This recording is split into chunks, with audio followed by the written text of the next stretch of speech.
For better or worse, goaltending defines success in the NHL. Today, we'll break down what an average NHL season looked like last year and how that would have shaped the Oilers' 2025 season.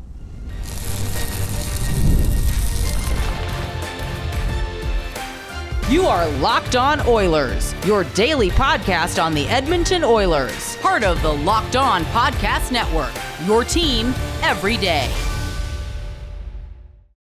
Hello, and welcome to today's Thursday edition of Locked On Oilers. I am your host, Nick Zararis. This upcoming October will be my fourth season as a host on the Locked On Podcast Network, and I want to thank everyone that is taking the time to make Locked On Oilers their first listen of the day. Locked On Oilers is a part of the Locked On Podcast Network where we've got your team covered every day.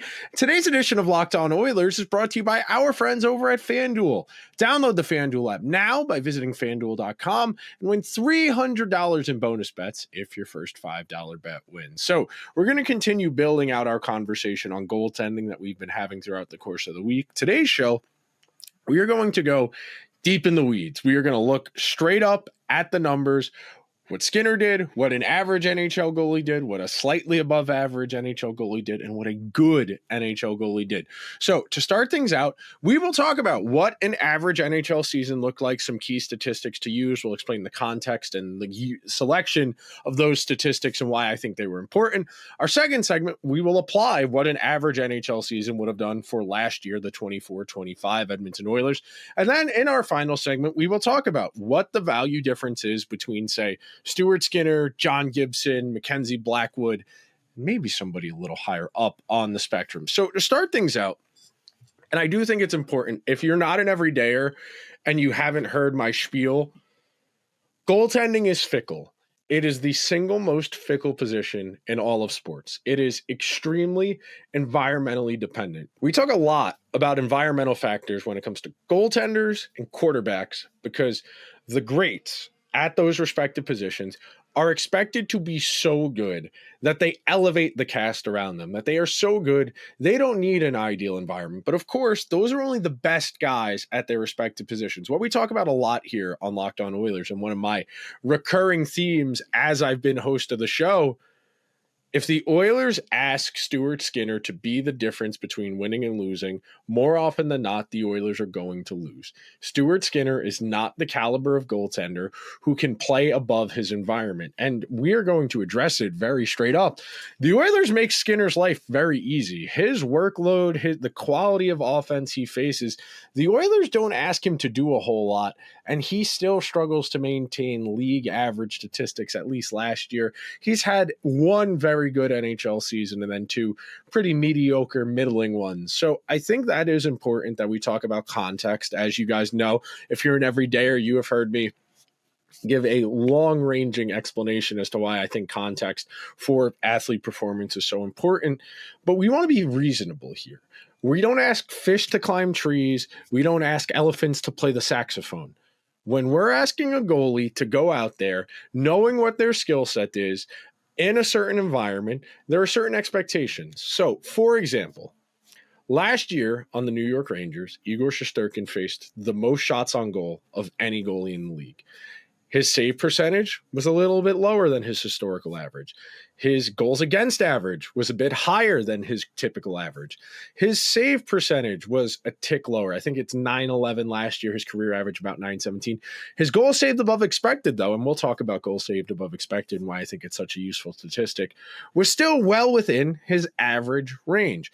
Even though the Rangers were an absolute mess around him, they had that 5-15 stretch from the beginning of December through the end of January where they were the worst team in all of hockey. But Shesterkin still gave them reasonable quality of goaltending. So let's start our Skinner part of this conversation by talking about what an average NHL workload is in comparison to Stuart Skinner. So last year, of the 25 most common NHL starters, the average workload was 55.4 starts. Stuart Skinner made 51. Okay, that's not crazy. Granted, that is on the lower end of guys who started games last year. Skinner checking in at 51. The only guys lower than him that we have on this list, Adin Hill, somebody who dealt with nagging injuries and isn't really a bell cow starter. Darcy Kemper, somebody who's on an elite defensive team and was in a pretty good backup, had a pretty good backup. Wow, I tripped over my words there terribly. Jacob Markstrom, who was very injured. Alexander Georgiev, who the Avalanche gave up on and the Sharks left to die behind one of the worst teams in the NHL. And Sam Ersson, an overmatched young guy on the Flyers who only made 47 starts. But the expectation in today's NHL, if you are to be classified as a starter, is that 55 game mark. Your backup, if they need to start more than 25 games, you probably don't have a great starter. You know, the Hellebucks, Vasilevskis, Sorokin, Shesterkins, those guys are going to push for 65 starts if they can help it. You know, if they can get their way, they're going to try and start 60 to 65 games, even though teams would much prefer that number to be 55 to 60, because that difference in workload is going to come up down the line. That energy fatigue, that accumulation of that work over the course of a season does eventually come to roost in the postseason. And it's why it's important to manage your goalie's workload and to do your best to give them opportunities to rest. Last year, a league average goalie faced 1,506 shots.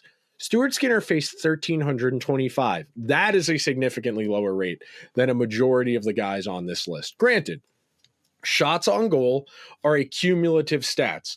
The more games you played, the more shots on goal you're going to face. It would be very unlikely for someone like Stuart Skinner, who only started 51 games, to face the volume of shots of someone like a Shesterkin or a Hellebuck. Goals against average, 2.72. Skinner, 2.81. 0.09 does not seem like a lot. But 0.09 times 82, well, it's not 82, it's times his 51 starts. But 0.09, and we're going to grab our handy dandy Locked On Oilers calculator here so I can show you guys what it comes out to, that I'm not messing with you. So 0.09 times 51 comes out to 4.59. I don't know what the glare looks like on your monitor there, but 4.59. Now, 4.59 goals across 51 games. That's not a lot. Realistically, those 4.5 goals could have come in games the Oilers won.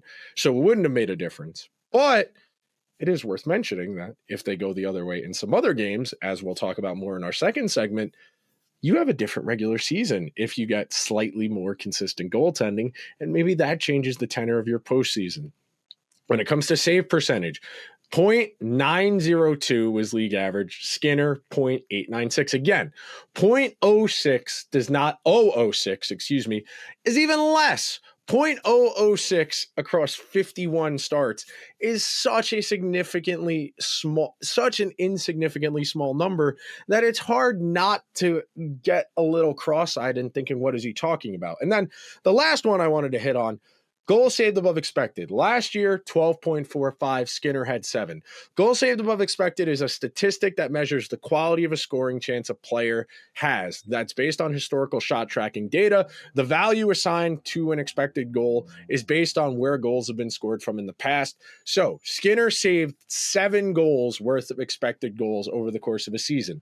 The average starter from our list there had 12.45. So 5 goals, again, across 51 games. That doesn't sound like a lot, but you get those 5 goals in the right games, and maybe you're pushing Vegas for first in the Pacific, and we're having a different conversation. And again, real quick, I don't think the Oilers being the 2 in the Pacific or the 1 in the Pacific is the difference between them winning and losing the Stanley Cup, but I do think it might change things for them. It might have them playing a different type of hockey, and that is one of the many topics we're going to get to. Coming up next on Locked On Oilers, we're going to do the math and tell you what a league average goaltending season would have meant for last year's Edmonton Oilers.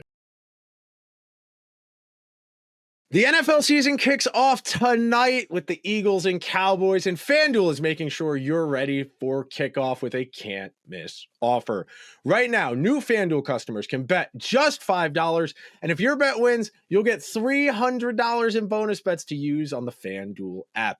I love using FanDuel because it makes it so easy to get in on the action, whether it's before the game starts with live betting, or if you want to cook up a same-game parlay with your friends for a squad ride. FanDuel is quick, easy, and the best way to add a little bit more juice to your football Sunday. So FanDuel has one question. Are you ready? Download the FanDuel app or visit FanDuel.com to get started. One more time, that's FanDuel.com to place your first $5 bet for your chance at $300 in bonus bets.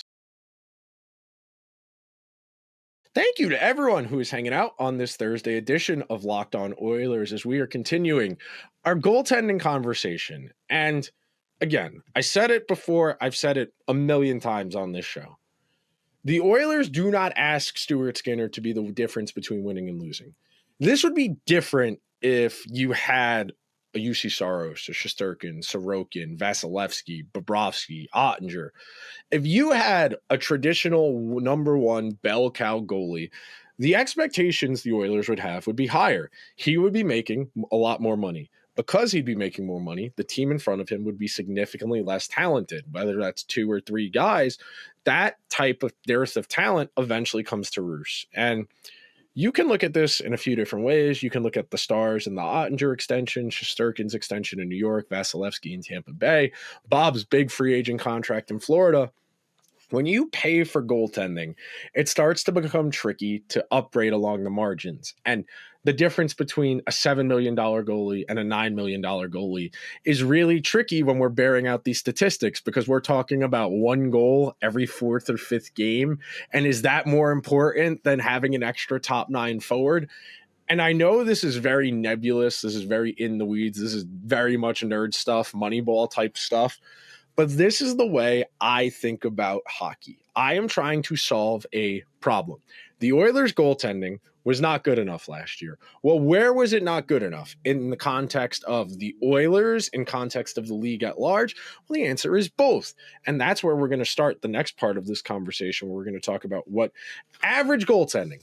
Again, league average goaltending last year was 55 starts, 1,500 shots on goal against, 2.72 goals against, a .902 save percentage, and 12.45 goals saved above expected. So Stuart Skinner faced 1,325 shots on goal.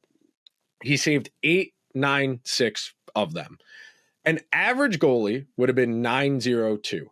That comes out to 1,195 saves. So to calculate how many goals a league average goalie would have conceded in this environment last year, you would do 1,325 minus 1,195, and that's 130 goals against in those games. Skinner conceded 138 goals last season. If you subtract 130 from 138, you get 8. Now, 8 goals across 51 Skinner starts does not sound significant, but as I'm going to show you here on the calculator, you divide 8 by 51, you get 0.156. So we'll round up, we'll say 0.16. You multiply that 0.16, and you think about it. That's every 16th game. And because he's starting, 51 of them, we're talking about 4 starts. He's giving up 1 fewer goal. Again, that does not sound like a lot. And in the grand scheme of a season where teams score north of 200 goals very often, that is not a significant number.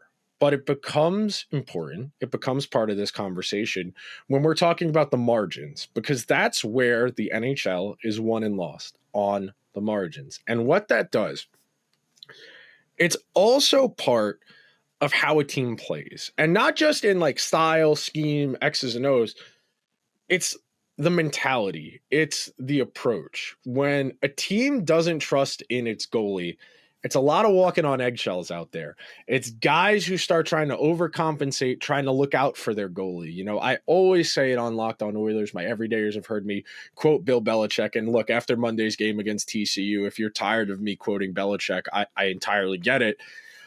But do your job is as bars of bars as it gets. And trust me, I know bars. When you are trying to do someone else's job, when you're a defenseman overcompensating because you're worried about having a less than stellar goalie in net, that adds up. And when you have guys start trying to do other guys' jobs, that's where you start crossing streams and start running into issues. And again, we are talking about 5 goals across 51 starts. Do those 5 goals all necessarily come in games the Oilers lost? No. Those 5 goals very easily could have been distributed amongst the games that Stuart Skinner won. But Could you get one more goal in a game you lost? Okay. Well, if you're only 2 points back of the Kings, maybe you try a little bit harder over those last 2 weeks to get home ice advantage. And look, we've discussed this ad nauseum. The Oilers were very well equipped to beat the Kings without home ice advantage. They were very well equipped to deal with the adversity they faced of going down early in that series, of needing to rally back. But the more advantages you have, the better. And look, this all comes down to environment. This all comes down to what's happening around you. And the Oilers, again, do not ask that much of Stuart Skinner. They put him in a position where if he makes 25, 26 saves a night, the Oilers are going to win a lot of the time. The Oilers don't concede a lot of shots on goal. That's really the thing that's frustrating here. So in that context, the Oilers' workload is easy. 1,325 shots on goal in 51 starts. It comes out to 25-something shots on goal per game. We'll round up. We'll say 26. If Skinner needs to make only 24 saves per game in 51 starts, that's very doable. 25 saves per game, 24, even 23. With how good the Oilers' offense is, they can score 3.5, 4 goals per night. Now, there is some question about the Oilers' efficiency as an offense, though they play a ton of possession, though they had the puck a ton last year. They scored a little bit less than the year before. They weren't as efficient in the offensive zone. They were not converting scoring chances at as high of a rate. Some of that is regression from guys like Zach Hyman dealing with injuries. Guys like Zach Hyman, Ryan Nugent-Hopkins struggled as well. I think Connor McDavid dealing with some nagging injuries, missing a couple games for suspension. It all adds up.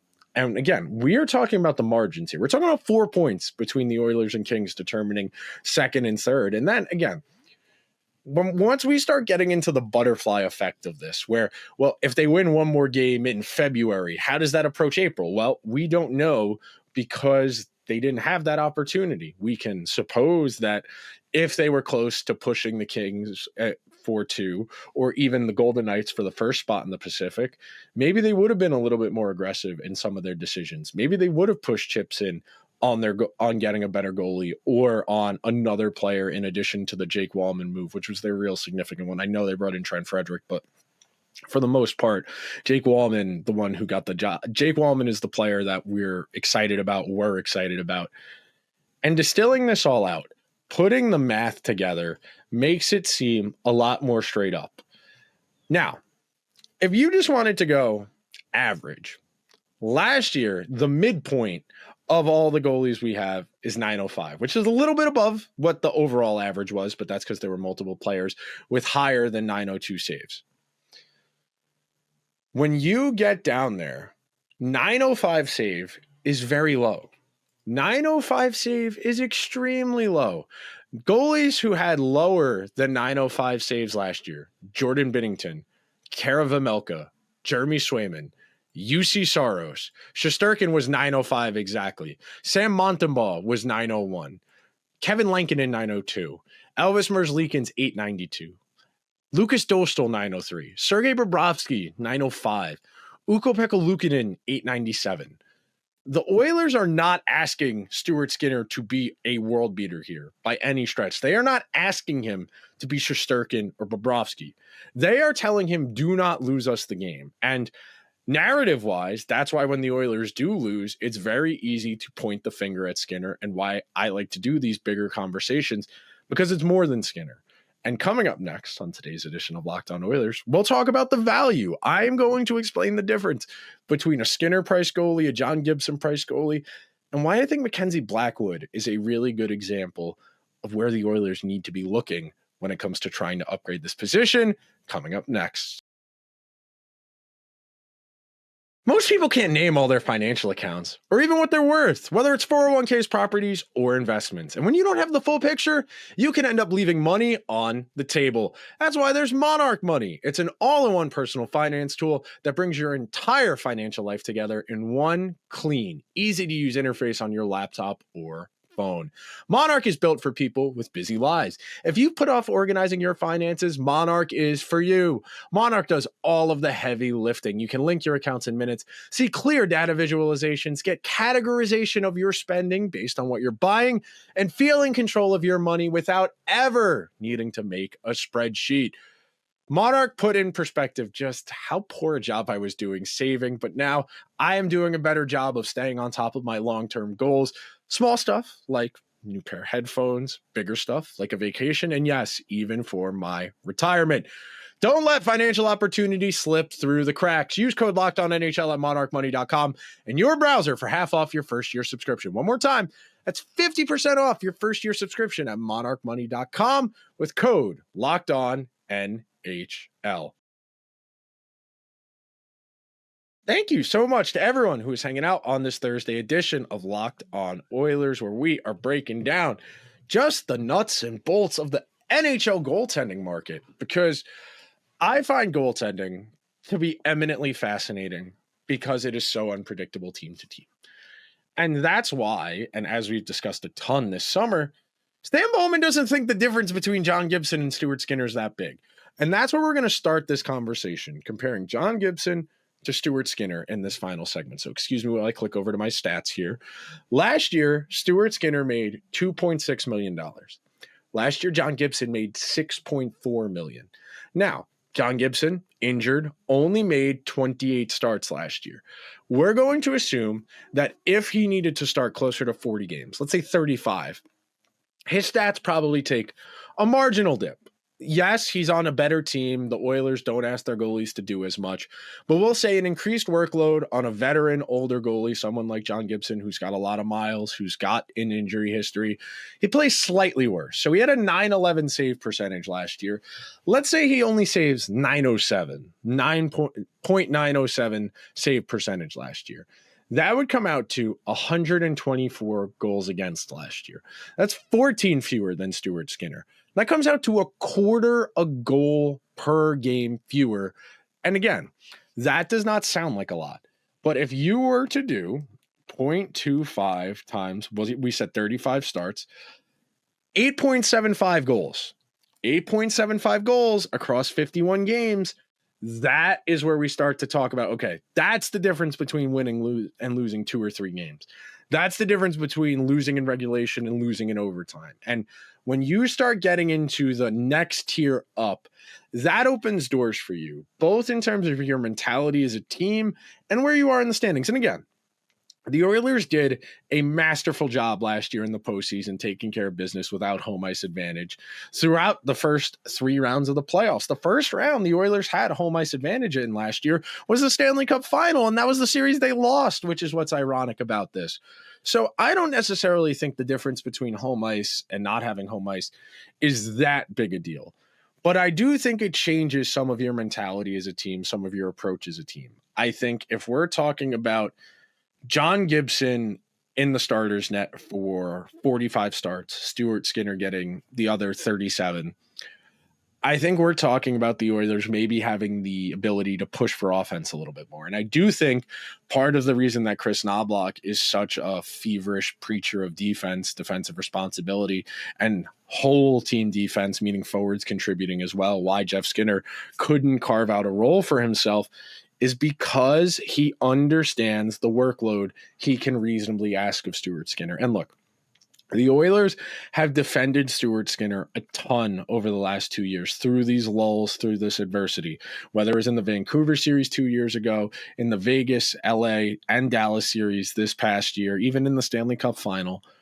The Oilers have always banged the drum that Stu is fine. Stu's their guy. He's going to bounce back. He's so mentally tough. He's got the resolve. And it's not a question of resolve. At a certain point, professional sports become a results-based business. I come back a lot to a Greg Cosell clip. Greg Cosell works for NFL Films. He's a pundit. He does tape. He does X's and O's. He breaks things down. And a couple years ago, not even a couple, probably like 10 at this point, I don't even remember when EJ Manuel got drafted by the Bills. He was talking about guys need to deliver at a certain point. You can be a nice guy. You can work really hard. Those are admirable traits. Bankable traits are things that help the team win. And Stuart Skinner is not the worst goalie in the NHL. He's not. He is not a upper half goalie. We understand that to win the Stanley Cup, you need a certain threshold. You know, it's like the height requirement on a roller coaster. You can't get on the ride without reaching that minimum height, you know, whether it's 4 feet, whether it's 4.5, 5 feet, whatever it is. You know, kids slide through the harnesses, can't fit in the restraints, whatever. Winning the Stanley Cup, you need to have a certain baseline. And look, the numbers for some of these guys who have won Stanley Cups are nothing special. You know, as part of the Locked On NHL 100 project, I started putting together lists tomorrow, I should say today, on Locked On Oilers. Hunter Hodes and I are going to do the top 10 goalies as part of the build-up to the NHL 100. I was shocked with how mediocre Sergei Bobrovsky's statistics, especially in the playoffs, are. And look, I understand Bob stints in Philly and Columbus. Those numbers are not incredible when it comes to playoff performance. And even his Florida numbers, he's like a 9-10 goalie in the postseason as a Florida Panther. And his best season in the postseason by far was 2023 when they lost in the Stanley Cup final to Vegas. But Bob really doesn't have the numbers. But if you ask people anecdotally, he's great. You ask people anecdotally their opinion of Sergei Bobrovsky, they'll say he's won the Vezinas, he's won 2 cups, he's a first ballot Hall of Famer. Look at the save percentage. Look at the goals saved above expected.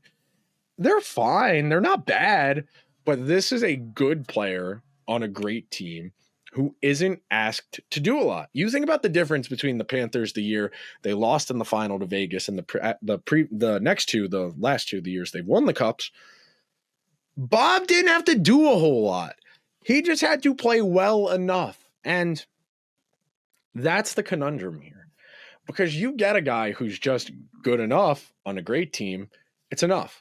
You get a guy who's good enough on a very good team like Edmonton, it's not good enough. And that is the challenge. How do results carry over from player to player, team to team? The goalie I identified and I wanted to talk about is Mackenzie Blackwood, because that's the type of goalie you're likely going to need to take a flyer on. We spent yesterday's show talking about the guys you could realistically pursue, and the options were not exciting. It's guys who don't have great stats coming off of down years like Ukko-Pekka Luukkonen. It's guys coming off of bad years like Ukko-Pekka Luukkonen. It's unproven guys like Jacob Dobashev or Devin Levy. It's career backups like Laurent Brossoit or expiring older guys like Freddie Anderson. None of those guys are particularly exciting. Mackenzie Blackwood, when the Avalanche acquired him from the Sharks last year, was a straight-up reclamation project. This is somebody who burned out with the Devils, who dealt with a nagging injury, played through a nagging injury a couple years ago, never was able to regain his form, was left for dead in San Jose. The Avalanche's pro personnel department identified something that they liked from him and said, okay, we're going to put him on our team and we're going to be so good in front of him. He's not going to have to do a lot.